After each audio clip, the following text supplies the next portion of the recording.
కార్తీక మాసం తొలి సోమవారం కావడంతో కాకినాడలో శైవ క్షేత్రాలు భక్తులతో కిటకిటలాడాయి. తెల్లవారుజామున దేవాలయాలకు చేరుకున్న భక్తులు కార్తీక దీపాలను వెలిగించి అర్చనలు, అభిషేకాలు తదితర విశిష్ట పూజాది కార్యక్రమాలు ఘనంగా నిర్వహించారు. రూరల్ తూరంగి గ్రామంలో వేంచేసి ఉన్న శ్రీ తూరంగేశ్వర స్వామి, రామారావుపేటలో గల శ్రీ అన్నపూర్ణ సమేత విశ్వేశ్వర స్వామి, శ్రీ భానులింగేశ్వర స్వామి దేవస్థానాల్లో ఓం నమ శివాయ అనే పంచాక్షరి మంత్రం శివాలయాల్లో మారుమోగింది. ఈ సందర్భంగా ఆలయ ఉత్సవ కమిటీ సభ్యులు అద్దంకి వీరబాబు, పాతర్లగడ్డ వెంకట్రాయుడు, కొండపల్లి దేవి శ్రీనివాస్, ఆలయ ఈవో బి శ్రీనివాస్, రామచంద్రరావులు మాట్లాడుతూ Kakinada urban MLA Vanamadi Kondababu, rural MLA పంతం నానాజీ ఆదేశాల మేరకు భక్తులకు ఎలాంటి ఇబ్బందులు తలెత్తకుండా అవసరమైన అన్ని ఏర్పాట్లు చేయడం జరిగిందన్నారు. మాస శివరాత్రి సందర్భంగా ఆలయాల్లో లక్ష బిల్వార్చన, కుంకుమార్చన నిర్వహించడం జరుగుతుందన్నారు. శ్రీ తూరంగేశ్వర స్వామి ఆలయంలో కార్తీక మాసం 30 రోజులు నిత్య అన్నదానం ఏర్పాటు చేసినట్లు వారు తెలిపారు.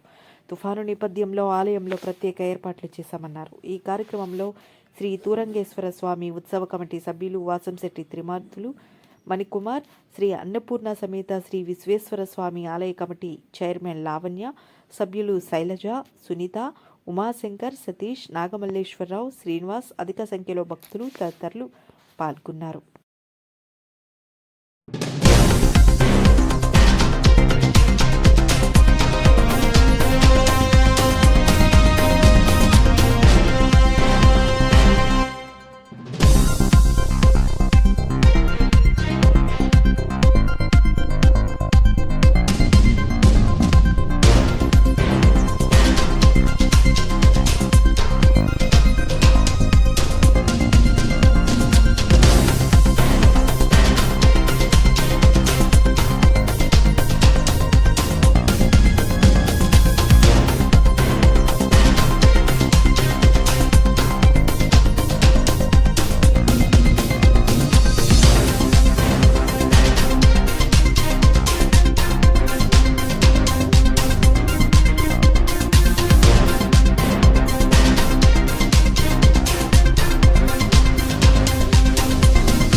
గట్టిగా వనమాడి కొండబాబు గారికి, వీరు గారికి శుభాకాంక్షలు. ఈరోజు సోమవారం మొదటి రోజు కారణంగా ఈ వర్షాల సందర్భంగా చాలామంది కూడా భక్తులకి ఏ విధమైన అవాంఛనీయ సంఘటన జరగకుండా మరియు వాటర్ టెంట్లు ప్రసాద వితరణ అన్ని కూడా చేయండి. వాళ్ళకి ఎటువంటి కూడా లేకుండా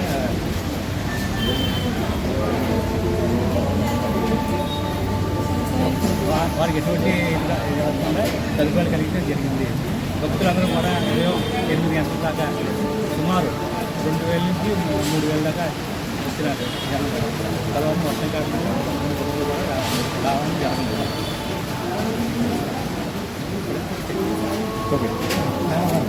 ఓకే మేడం. భక్తులకు కార్తీక మాస శుభాకాంక్షలు.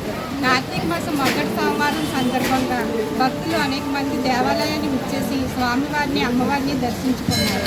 అలాగే మన ఎమ్మెల్యే కొండబాబు గారి ఆదేశాల మేరకు మేము దేవాలయంలో ఎటువంటి అసౌకర్యాలు కలగకుండా చర్యలు తీసుకున్నాం. ఈ తుఫాను కారణంగా భక్తులకు ప్రసాదాలు అలాగే వాటర్ ఫెసిలిటీస్ అన్నీ కూడా కల్పించారు. సాయంత్రం ఆకాశ దీపం కూడా ఉంది. ప్రతిరోజు కూడా ఆకాశ దీపం ఉంటుంది. భక్తులు ఈ ఆకాశ దీపాన్ని కూడా మానకుండా వచ్చి దర్శించుకోవాల్సిందిగా కోరుతున్నాం. ధన్యవాదాలు. ఓం నమ శివాయ. ఓం నమ శివాయ. మరి ఈరోజు మన తోరంగేశ్వరి మొదటి సోమవారం సుమారు 6,000 నుంచి 8,000 భక్తులు వస్తారని ఎక్స్పెక్ట్ చేసాం. ఇప్పటికే ఒక 5-6 భక్తులు వచ్చి స్వామివారిని దర్శించుకోవడం జరిగింది. మరి ఈ శివాలయం చుట్టుపక్కల 30 గ్రామాలకి ప్రసిద్ధి చెందిన శివాలయం. ఇక్కడ నిత్యం అన్నదానం, మరి కారు పార్కింగ్ చేసుకోవడానికి, బైక్ పార్కింగ్ చేసుకోవడానికి నిత్యం అభిషేకాలు, అన్నదానం గురించి ప్రత్యేకంగా మా ఎమ్మెల్యే గారు పొద్దున్న సందాల మాకు మానిటరీ చేస్తూ ఉన్నారు. ఎలా జరుగుతుంది ఏంటనేది ఖచ్చితంగా ఆయన ఎప్పటికప్పుడు అప్డేట్ తీసుకుంటూ ఉన్నారు. దీనికి మా ఉత్సవ కమిటీ సభ్యులు, ఎండోమెంట్ కమిటీ సభ్యులు, పెద్దలు అందరూ సహకరిస్తూ ఉన్నారు. ఓం నమ శివాయ. ఓం నమ శివాయ.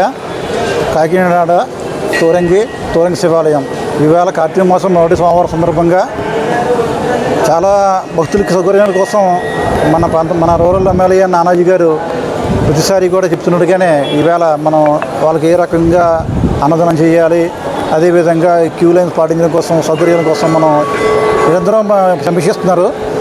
ఈ ఉత్సవ కమిటీ మనకి ప్రతిరోజు కూడా ఈ పొద్దున్న 3 గంటల నుంచి స్టార్ట్ అయిపోయింది. అదేవిధంగా ఇప్పుడు జరిగే విధంగానే అన్నదానం కూడా ఈ నెల రోజులు అన్నదానం జరుగుతుంది. ఇప్పటికే భక్తులు చాలామంది వచ్చారు. అయితే ఈ తుఫాను వల్ల కొంచెం సందడి తగ్గింది. ఎప్పుడు చెప్పే విధంగా కాకుండా నానాజీ గారు, అదే డిప్యూటీ సీఎం గారు, మన కలెక్టర్ గారి కార్యాలయం నుంచి వచ్చిన ఆదేశానుసారం ఈ తుఫాను యొక్క ప్రభావం ఎక్కువగా ఉంది కాబట్టి భక్తులకు ఏ రకంగా అసౌకర్యం ఉండకుండా జాగ్రత్త చూసుకుంటున్నాము. అదేవిధంగా ఈ తుఫాను గురించి ముందు జాగ్రత్తగా మెడికల్ క్యాంపు కూడా నిర్వహిస్తున్నాము ఇక్కడ గుడిలోనే. Thank you very much.